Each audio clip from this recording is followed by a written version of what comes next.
So again, we'll give a few more minutes for people to join. We'll try to get started around 2 after, to give people a little time, but respect those of you who were timely.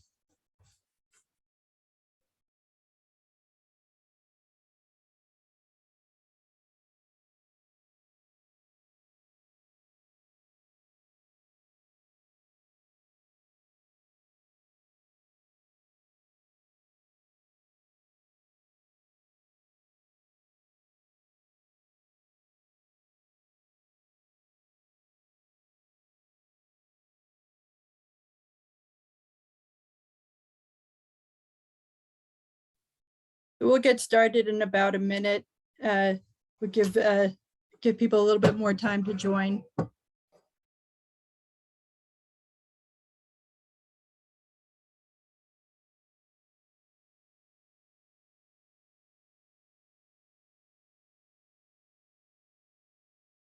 Welcome everyone to the third of the Legal Aid Education Series for refugee service providers and supporters.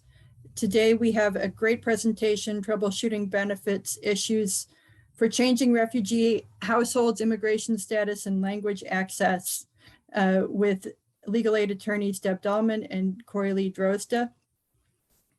This is the third of 4 series. This is the last substantive series where we'll have a legal aid attorney speaking on a specific topic. The next presentation, scheduled for March 22nd at 2 p.m. Is a wrap-up and Q&A for a wide range of materials. Those are the materials that are on the registration page, covering issues from kinship care to domestic violence and civil protection orders, housing and landlord-tenant law. Please review those materials, send me questions, come with questions. Those questions that we can't respond to in the presentation, we'll look and see if may make sense to schedule more of these presentations on those topics. And I appreciate the group's feedback so far in putting together this presentation. Again, my name is Catherine Donnelly. With me is Natalie Ziegler. We are both in the Community Engagement Practice Group at Legal Aid. Again, welcome you to refer your clients to Legal Aid. You can use the online application portal to make a referral. An update from our last presentation, you can now specify, provide some information about when would be the best time for a callback. I know that's something this group was really interested in. So that's now a feature on the online portal, and make sure you specify a language if there's a language needed for the callback, and email me. My email is in the slides, but I'll also drop it in the chat to let me know that you've made the referral so we can troubleshoot any issues along the way. So again, welcome. This presentation is being recorded, so there will be a video that you can, I hope, share with others who may be interested. I think it's going to be a great presentation. And so let me turn it over now to Deb Dahlman and Corey Lee.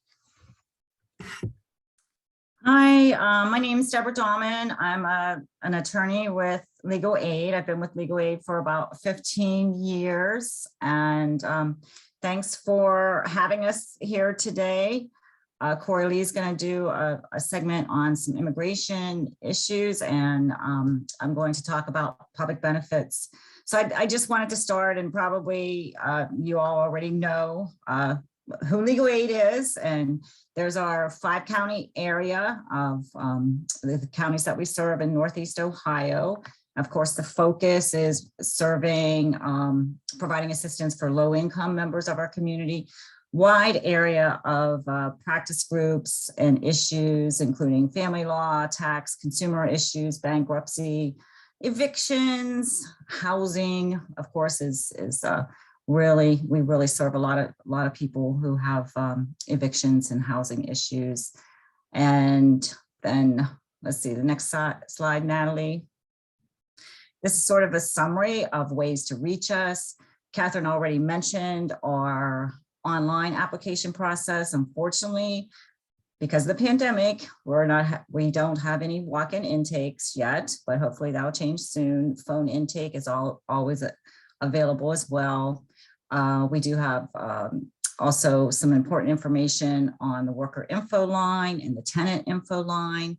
So that's available for questions. Can you do the next slide, Natalie?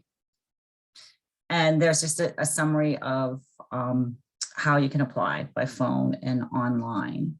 The next slide. And there's a summary of as well on how to reach the tenant info line and the worker info line. And I think I have on one of the other slides about our brief advice clinics. So we're starting those back up, and there's a schedule on our website. The next slide, just how we work, how legal aid works. Of course, it starts with the intake interview to review whether the person is financially eligible and whether it's a type of case that we could assist with. For instance, we get a lot of calls, people wanting representation in criminal cases. Well, that would be screened out at intake. Then after the intake process is done, it's sent to an attorney to determine what level of service we could provide. For instance, cases are sometimes referred to a managing attorney reviews it, then assigns it to a specific attorney. And then once it's assigned, then we determine as attorneys what level of service we can provide. And sometimes the service is not necessarily direct representation, but maybe it's brief advice or providing documents, drafting documents for the client to file himself or herself. So that's just kind of probably something that y'all have already heard before. So as I mentioned, I'm an attorney with our Legal Aid's Health and Opportunity Practice Group, and our focus, next slide, Natalie. Our focus in that group, we're a pretty diverse group, but there's three main areas of cases that we assist with, and those are public benefits cases. Those are either federal benefits such as Social Security or state or county administered benefits, immigration, which Corey Lee is a part of, and we have a very robust immigration practice, which I know nothing about. So Corey Lee will talk about that a little bit later. And then we have an education group who specializes in assuring, removing barriers for children attending school, special education cases, expulsion cases, and suspension. So public benefits, just mentioned that briefly. The types of public benefits cases that we assist with are comprised of those cases that are administered by the county, like Cuyahoga County, or by the state. We focus on removing barriers, accessing those benefits. We see a lot of cases where the person is terminated, say for instance, from SNAP or Medicaid, or there's just a process issue where, you know, the client is struggling or the applicant is struggling to get verifications together. Or sometimes we focus on policy issues and try to recommend changes to the county. And I did want to take the opportunity to just mention a couple of those things. During the public health emergency, the state of Ohio had authorized maximum SNAP benefits for all the households. And we're trying to remind all our clients that when the month after the end of the public health emergency, they will no longer get those extra emergency allotments. So I know that in the past, I've had clients who maybe were eligible for only the minimum, which would be $19. And right now they're getting $250. So that's going to be a huge drop off for a lot of those households. And additional, we do know that food Food and Nutritional Service, which is part of the USDA, the government agency that administers SNAPs. They are sent some guidance to the states to see if recommending that states would request waivers for some of the overpayment of SNAP benefits that households might have. There were so many new applications, so many requirements being waived. Perhaps some households didn't timely report increases in income. With that, in the end, would result in an overpayment. So hopefully the state of Ohio will waive some of those overpayments. And on a county administered program, PRC, the last we heard that there was still about $1 million of COVID related PRC assistance available. And the county was going to try to get out that messaging. So I'm trying to do it for them. And then the other types of cases, benefits cases, SSI and Social Security disability. Unfortunately, we don't assist with applications. We do assist a lot, represent cases in which a child's disability has been terminated. We see a lot of those, and we do see a lot of adult termination cases as well. And we see Social Security overpayment cases, and we assist with those. So that's just kind of an overview of our public benefits practice. Okay. Oh, forgot that slide. Medicated Medicare, how could I forget about that? So we do see a lot of Medicaid cases as well. Again, just like SNAP, terminations, denials, focusing on, we see a lot of cases in which Medicaid has been denied because of resources or income, but not this past year and a half or so, because there hasn't been any Medicaid terminations, but we do know after the end of the public health emergency that the counties will have huge workloads because they're going to have to review all those Medicaid cases. So we expect to see a fair number of people, being terminated from Medicaid. Medicare, we don't see a lot of those cases, but mostly what we do see is related to enrollment and the penalty for late enrollment. Okay. So troubleshooting benefit issues. Next slide, Natalie.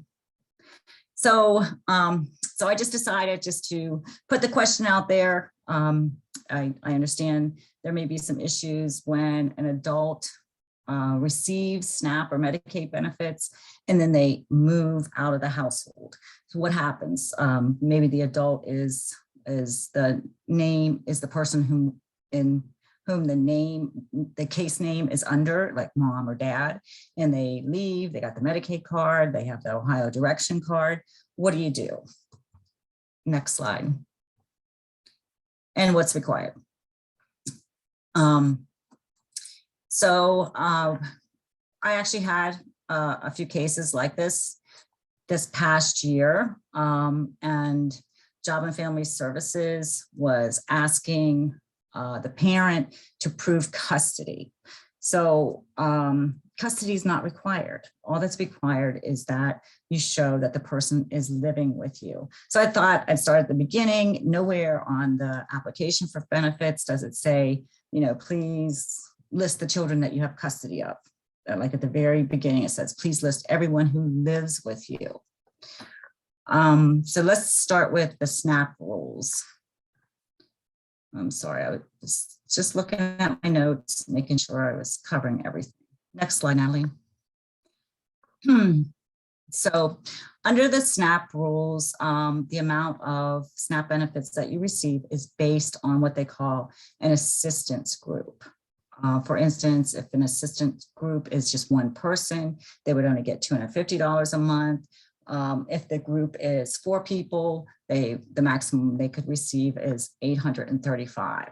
So this particular provision of the administrative code defines what is an assistance group. So as you can see, like in subparagraph 1, an individual who lives alone but prepares meals separate from, or an individual living alone or living with others can be considered to be an assistance group, a group of people living together and preparing food and purchasing food and preparing meals together could be an assistance group. There's no requirement that they be related. It doesn't say a related group of people. Spouses, when spouses live together, they are presumed to be preparing meals and purchasing food together, even though they might not be. I actually had a case like that this year. Next slide. And then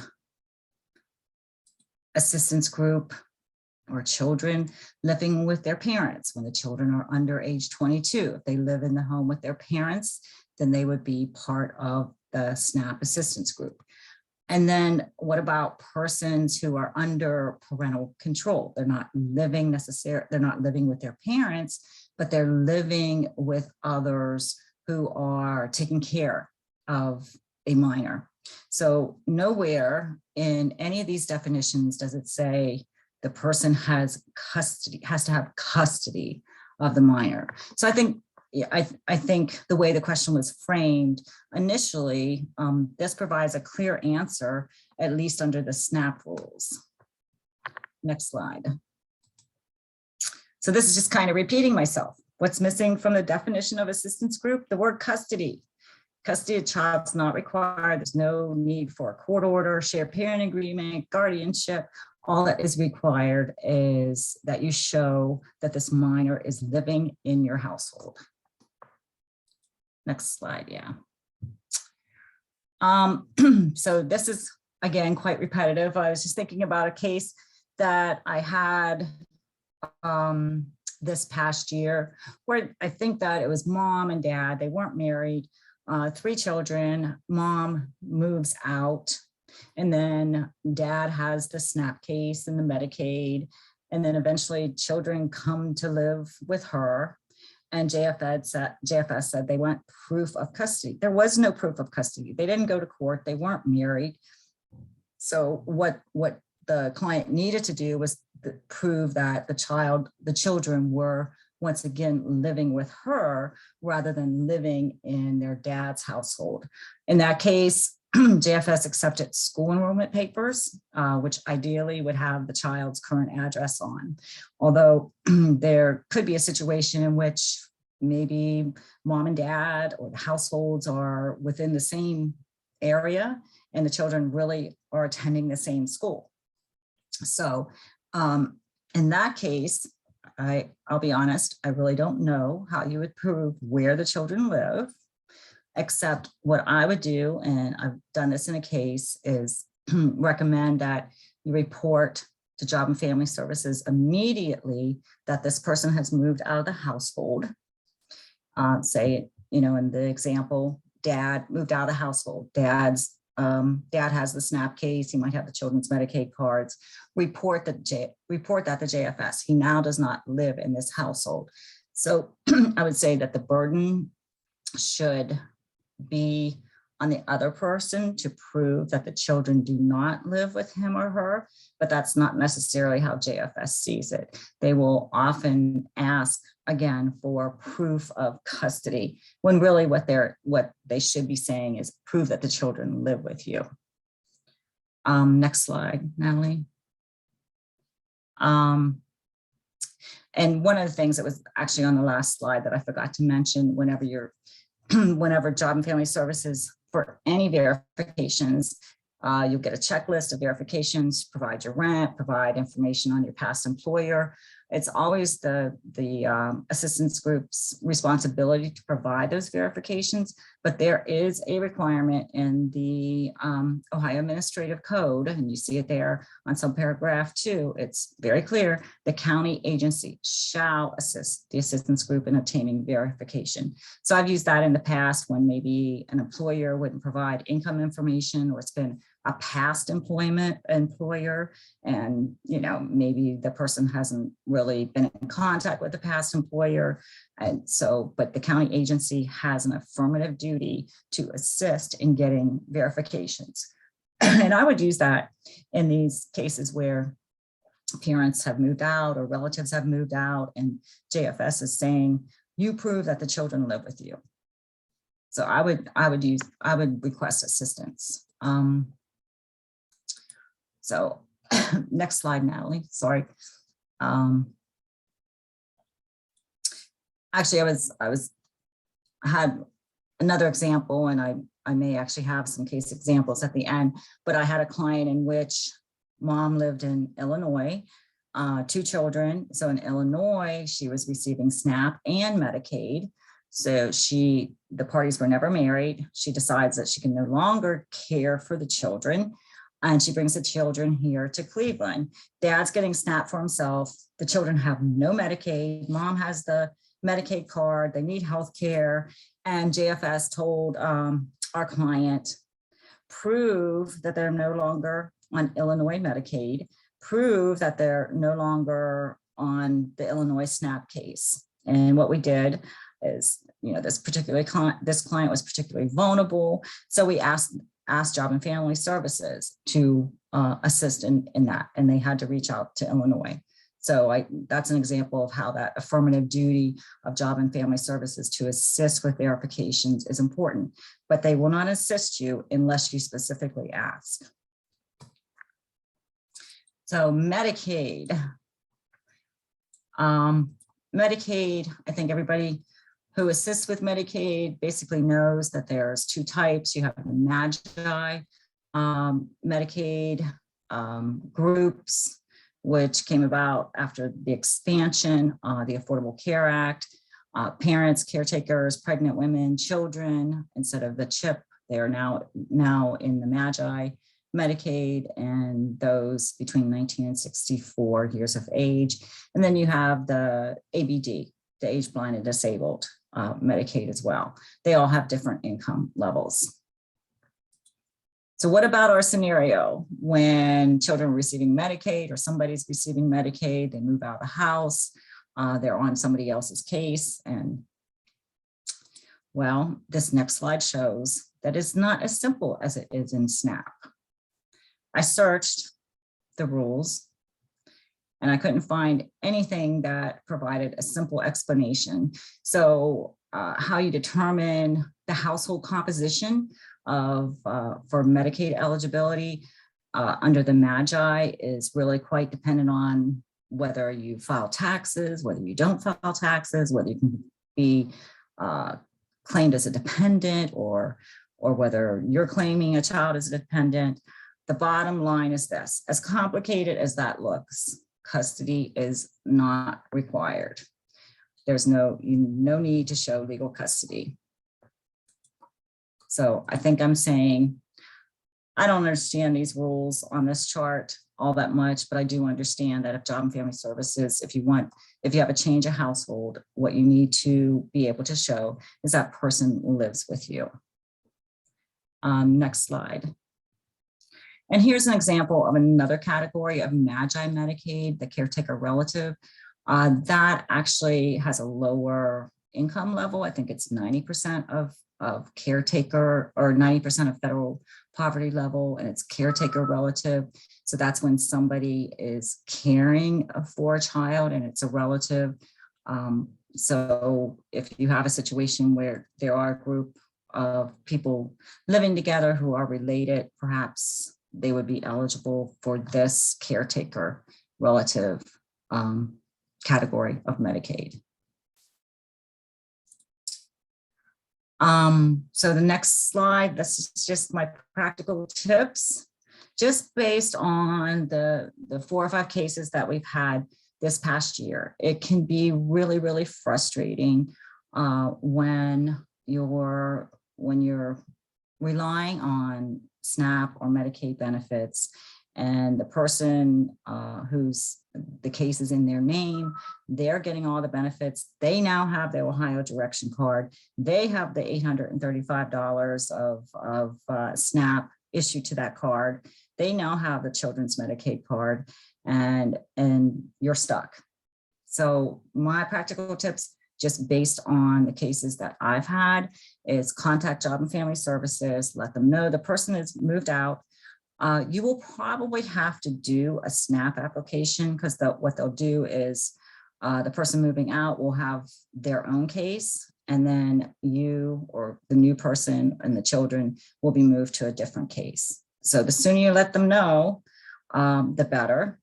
Ask for help with verifications. Remember, it's, Job and Family Services has to help. The statute or the code says shall assist. And with that asking for help, I think Job and Family Services should call the other household and make them verify their living arrangement, make them verify that the children are no longer with them. And I've seen it time and time again on the cases. You'll get the verification checklist and it'll say, prove custody, custody papers, court order, but custody isn't required. All you need to show is that those minors are living in your household. If a new case isn't approved right away, I would suggest asking for retroactive benefits. If the application was required, then of course, if approved, it would be benefits would be approved back to the date of application. And I did want to mention as well, and I've covered it later on another slide, is that at the last community forum we had, hopefully some of this group got to attend. We were really excited to hear that Cuyahoga Job and Family Services now has a special refugee case bank. And I have that email on another slide as well. Okay, case examples. I think I got it ahead of myself, but those are just a few examples. Children living with grandparent, there might be a guardianship, there might be some kind of court order. But again, the question is, where does the child live? Next slide. I'll be honest, refugee cash assistance, I've never assisted in a case regarding that type of assistance. So I just put up the differences that I could see with the two programs. Refugee cash assistance, single individuals with no minor children in the home, or if there are minor children in the home, they're not related to the applicant. Whereas OWF cash assistance, it is available for refugees, for families that contain a minor child. And I would just encourage you, if you have applications for refugee cash assistance or OWF, they get denied, please feel free to refer, or even if they don't get denied, sometimes the process itself is a barrier. So we are seeing more and more of those cases. And sometimes what we do is we escalate by emailing JFS and trying to get things resolved that way. Next slide.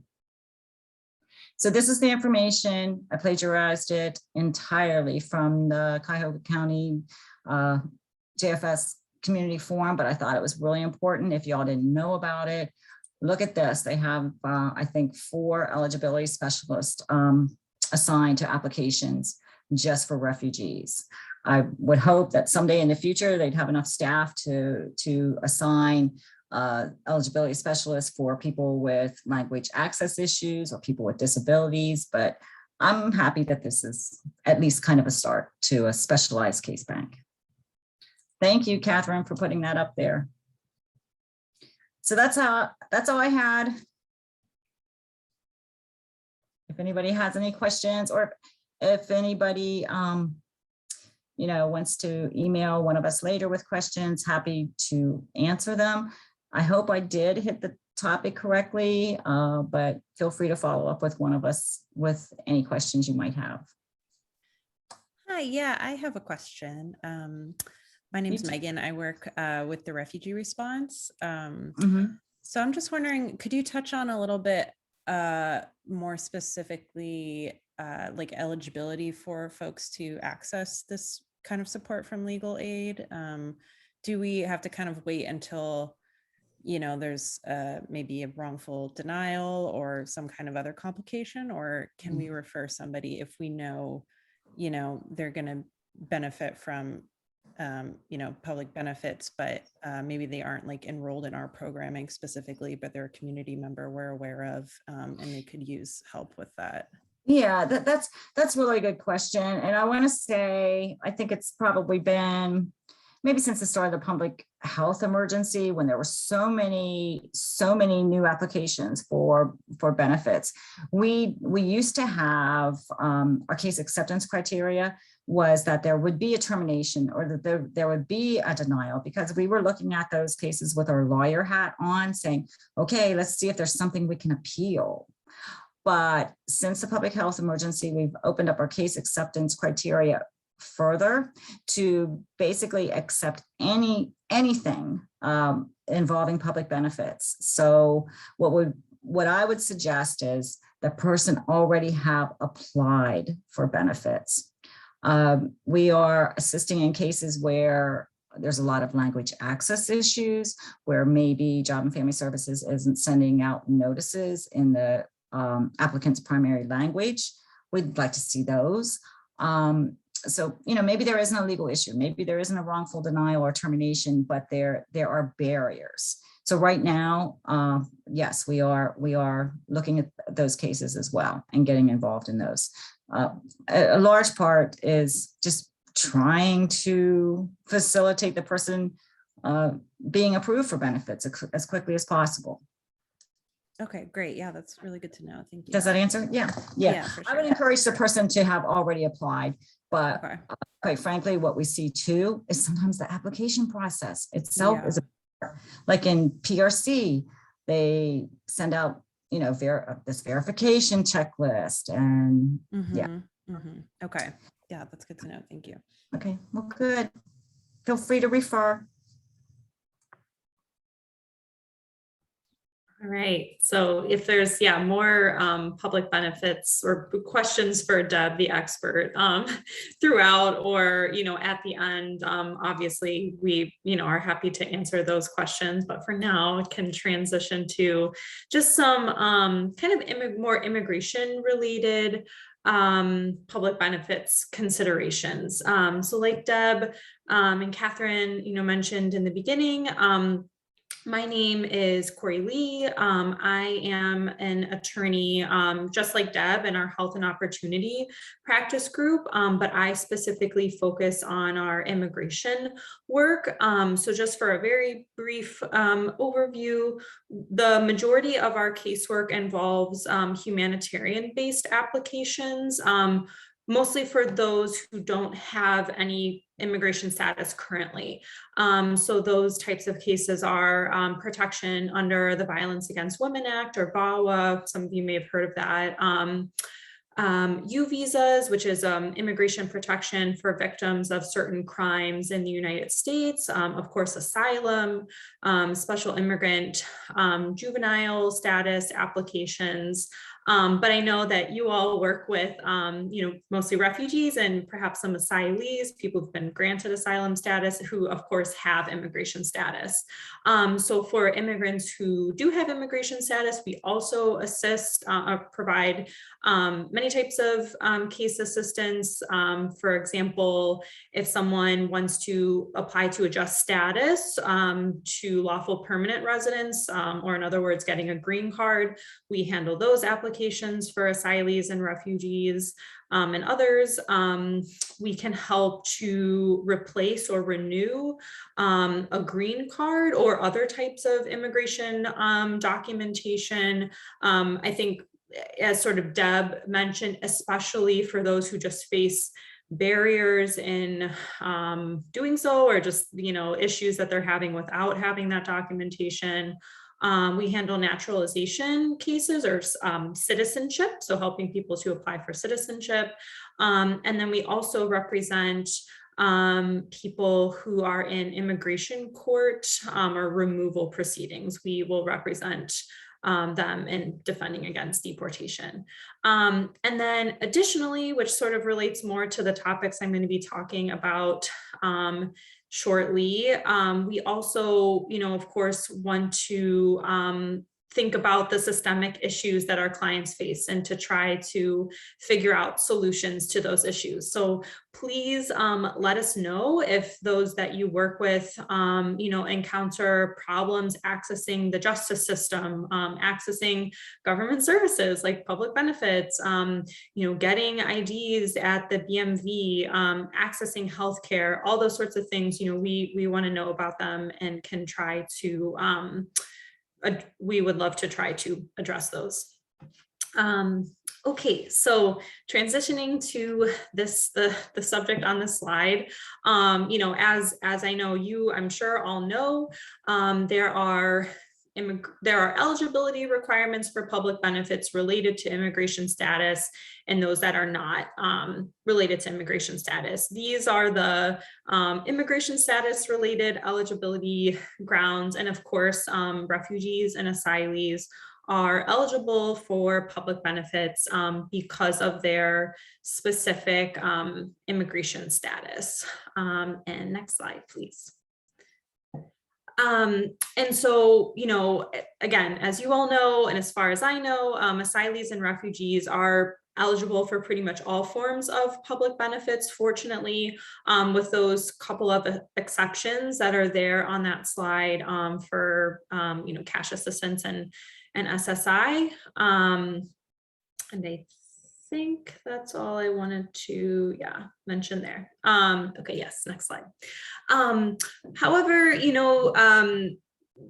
asylees or refugees may want to change their immigration status someday, and maybe those you work with, I know you're more focused on kind of the initial stage, but maybe as you work with them, these sorts of issues will come up. So I just wanted to raise some important public benefits related considerations when that status changes.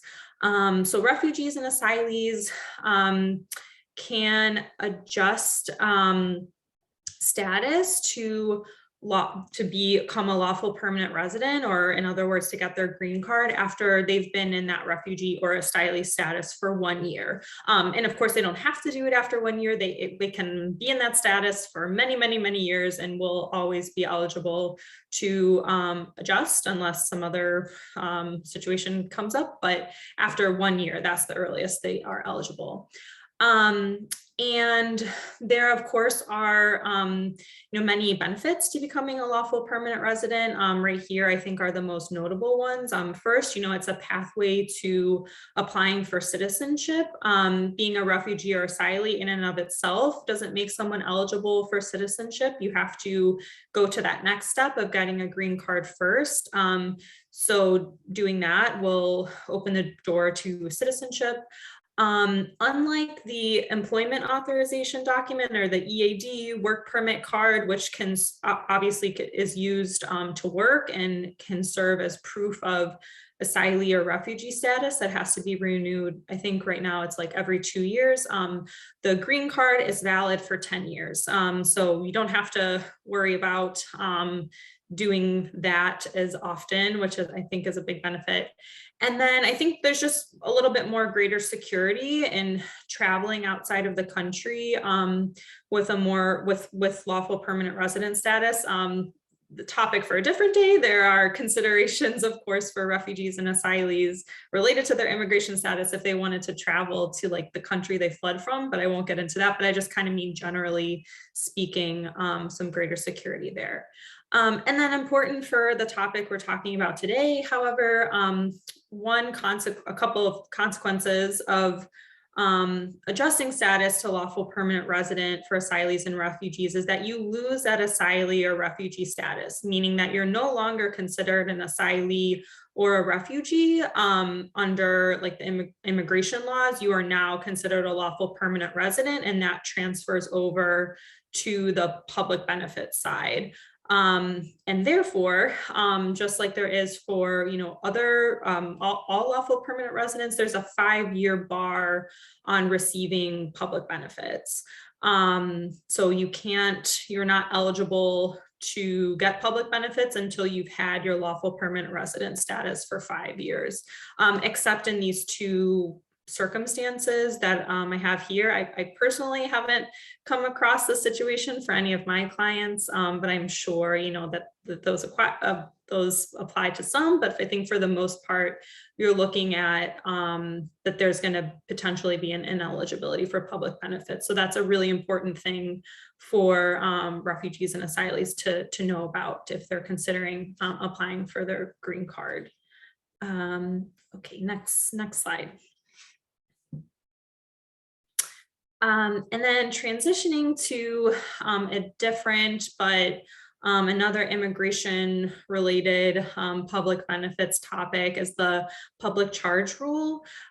So some or all of you may have heard about this before. It's been in the news more so a couple of years ago, but we still see it come up all the time. So just sort of taking a couple steps back, what is the public charge? So public charge is a ground of inadmissibility in our immigration laws, meaning that it's a reason that someone may not be eligible for that lawful permanent resident status or green card status. There are many grounds of inadmissibility, and public charge is one of them. And the public charge rule only applies to some applicants for lawful permanent resident status.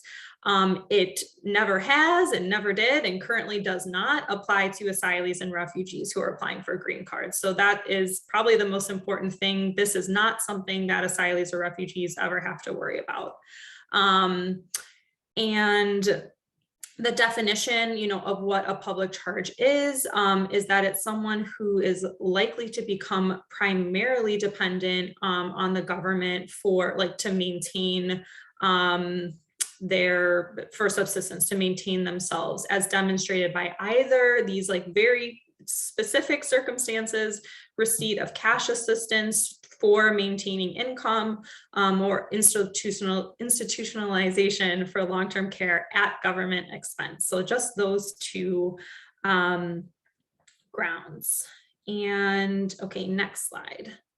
But the reason why this public charge rule or inadmissibility ground has been in the news sort of recently is during the Trump administration, the Department of Homeland Security, or DHS, issued regulations that dramatically changed that definition on the previous slide of public charge and the application of that, which led to just a lot of confusion, a lot of fear, and we saw a lot of people disenrolling themselves from public benefits or disenrolling their children even, or members of their household, because they were concerned that it would negatively impact their immigration status.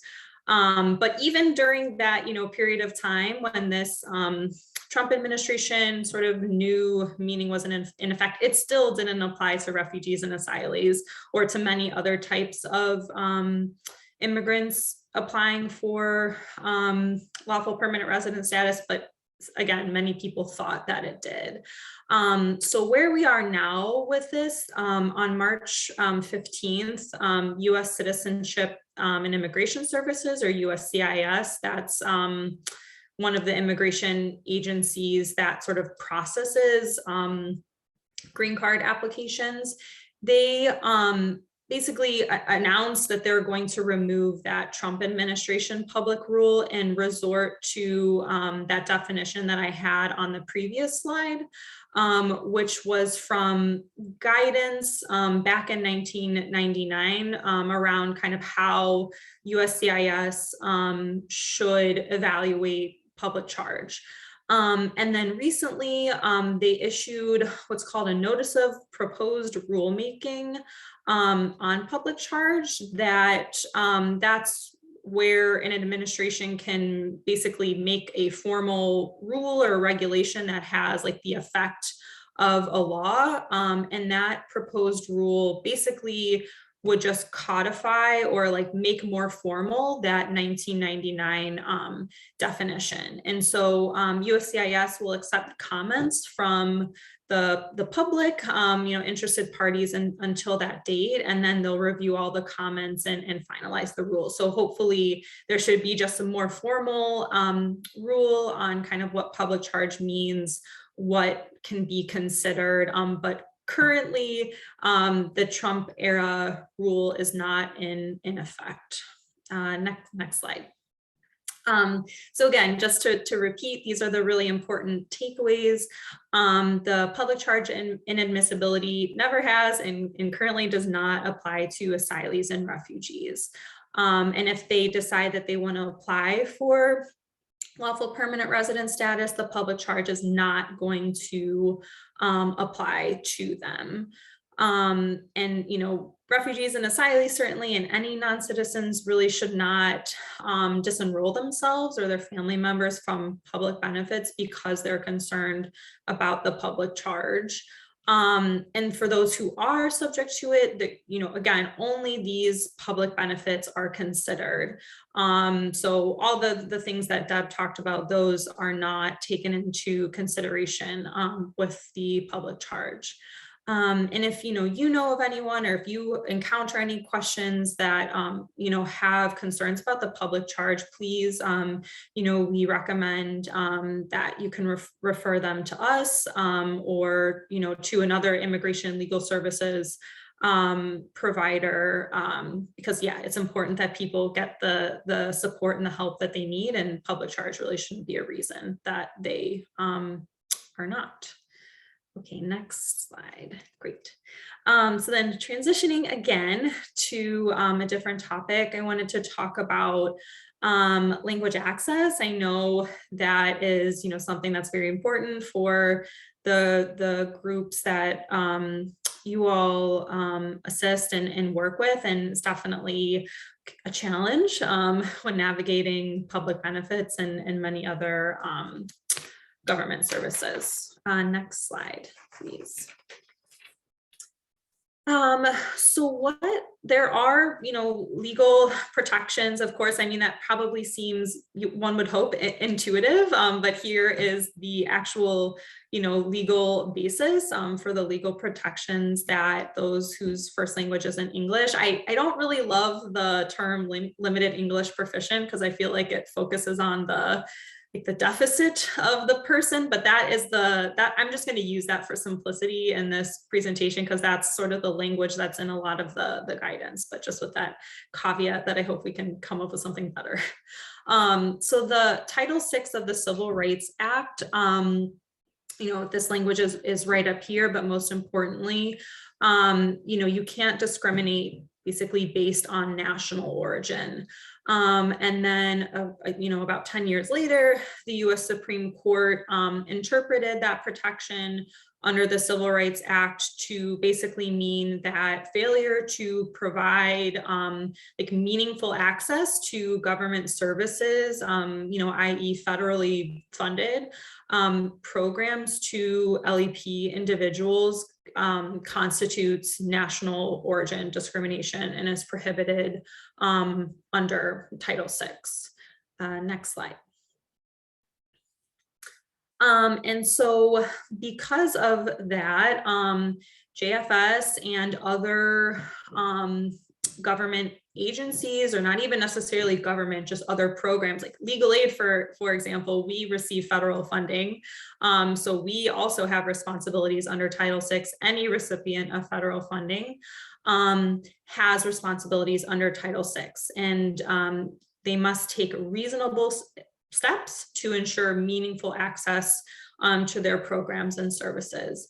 So around, I think this was in 2001, around 2000 or so, I think it was the Clinton, Clinton issued this executive order that kind of just further clarified this responsibility under Title VI, that recipients of federal funding have to take these steps to ensure that they are providing meaningful access to their programs and services for LAP individuals. Okay, next slide, please. And so then what that means for those you all work with and anyone who is limited English proficient, that they have these important rights when it comes to interacting with JFS or any recipient of federal funding. They have a right to being able to communicate with JFS through a competent interpreter, which can mean, a staff member of JFS who's, is a native speaker or is, has been determined to be competent in whatever the target language is, a professional interpreter that is maybe in person at a JFS office, or a professional interpreter over the phone. And they also have a right to have vital documents for their case translated, or to have an oral interpretation of vital documents. So there's one small caveat, or not necessarily small, caveat to that is there's something called the safe harbor rule, where if a government agency and office like JFS kind of does a survey of the population and the area where they're serving, they look at the different languages that people speak. And that if there is translation of vital documents in languages that 5% or 1,000 people speak, whichever is less, that indicates strong evidence of Title VI compliance. So currently, Deb may know more about this. I know that JFS is working on revising its language access plan, but in the prior version that that I've seen that they're revising, I think Spanish was the only language that met that 5% or 1,000 person requirements. So that's obviously, a challenge for all of our other groups that we work with who speak different languages. So I just wanted to note that. However, the safe harbor rule, does not impact at all the requirement to provide meaningful access. So just because someone, speaks a language that falls below this 5% or 1,000 person threshold doesn't mean that that JFS is good to just send them all their documents in English and don't have to do anything else. It may not mean that they have a right under Title VI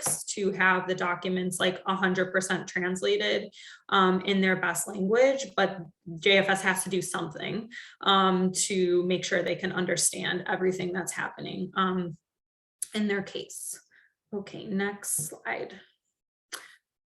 So what does it mean if JFS or other recipients of federal funding do not comply with Title VI? So failure to provide meaningful access constitutes national origin discrimination under Title VI. And the person who's been impacted can file a complaint with HHS, which is the federal agency that provides funding for JFS, or the Department of Justice, Civil Rights Division. And then that federal agency, investigates, explores possible remedies, but it could result in the agency losing federal funding. Okay, next slide. And then some practical tips, because we all know that in reality, unfortunately, it's, JFS is not just seamlessly doing this, nor do most government agencies. Oftentimes they are failing to comply with Title VI, or are kind of just doing the bare minimum, which of course isn't enough. So it's important to make sure that JFS knows that the applicant's primary language, what the applicant's primary language is, and that they need an interpreter. Unfortunately, it also means, that probably services online are not going to be accessible. I think probably that meaningful access requirement doesn't necessarily mean that an agency has to make online services available in literally every single language. But obviously someone needs to be able to access services, and that's probably, it's going to have to be over the phone or in person. It's also important to inform JFS when notices are mailed in English only. Again, it doesn't necessarily mean that automatically those notices will then be translated 100% in the language, but JFS needs to know that this is happening. Like if they don't know, they're just going to think it's fine. So it's an important step for accountability. And then, again, please contact us with any language access issues. We, as Deb sort of mentioned, we can provide case assistance in sort of addressing those language barriers. It gives us data to kind of inform our advocacy to better come up with like actual solutions to these problems rather than just accepting them, and to explore, options that we might have to do a complaint or possible, litigation options. And so it will definitely help us to hold the government accountable, but it's difficult to do that, without case examples. And I think, that's the end of my slides. So then these are just some resources that I used for these slides that you all might find helpful on those different topics. That is all that I had.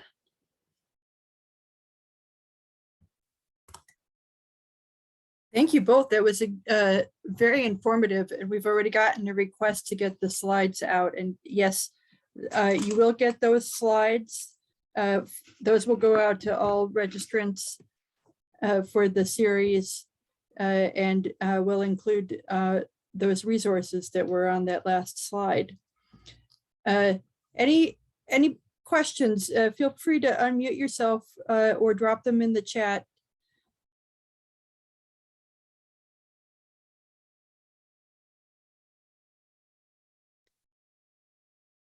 So again, thank you, Corey Lee. Thank you, Deb, for this fantastic presentation. I look forward to seeing everyone again on March 22nd for our final presentation. Again, the materials for that presentation are on the registration page. As you go through them, please do reach out and provide any questions that you have so we can be prepared to respond to those. And we do have a question. Do you have any volunteer opportunities? Working with refugees.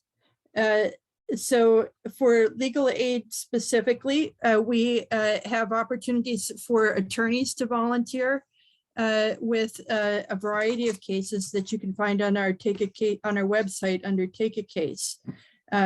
If you are not connected with the Refugee Services Collaborative, I'm going to pick on Megan Gallagher because I know that she will know how to connect people with volunteering. Sure. Yeah. I mean, I can, as you're saying, Catherine, the Refugee Services Collaborative is a great resource. That's kind of like a Cleveland-based conglomerate of all the different organizations in the city that work with refugees in various capacities. So I would say start there. For refugee response specifically, we have a couple of sort of long-term volunteer opportunities with our youth mentoring program or after school program. And those can be found on our website. But I think starting with the RSC is a great place to look for that kind of opportunity.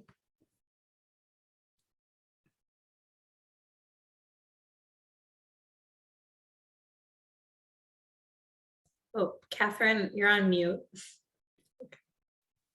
Thank you so much. You can find RSC on the web, or yes, contacting Patrick is a great idea. That's what I do whenever I have a refugee services question. Any other questions?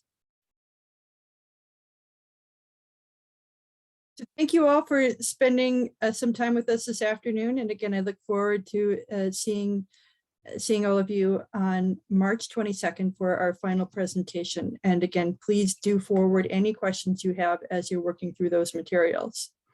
Enjoy your afternoon and happy International Women's Day.